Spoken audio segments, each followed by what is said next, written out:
Yung code names kasi, it wasn't to hide it from Kuya. Oh. It was to hide it from the other housemates para hindi lumaki yung problem. But then again, yung side naman kasi namin ni Joaquin, we just didn't want it to grow bigger. Especially, it's me being involved with someone na meron akong someone sa labas.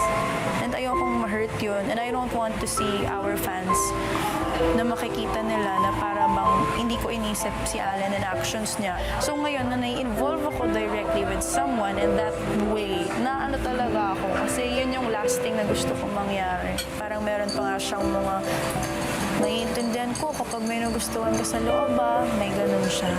Tapos nag-promise ako na hindi talaga. I mean like, hindi naman porket andito ako, sabihin natin na mabatok hanggang dulo. Like, kakalimutan kita. Ayun, naiyak tuloy ako. Kasi iniisip ko kung anong nararamdaman niya. Si Sofia hindi maiwasang maging emosyonal dahil sa mga nasabi raw ng malapit na kaibigan na si Inigo.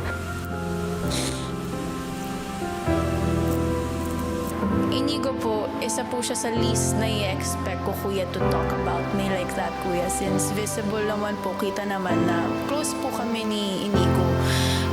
So, hindi ko lang po ina-expect na he would talk about me that way, Kuya. Kasi like, lagi naman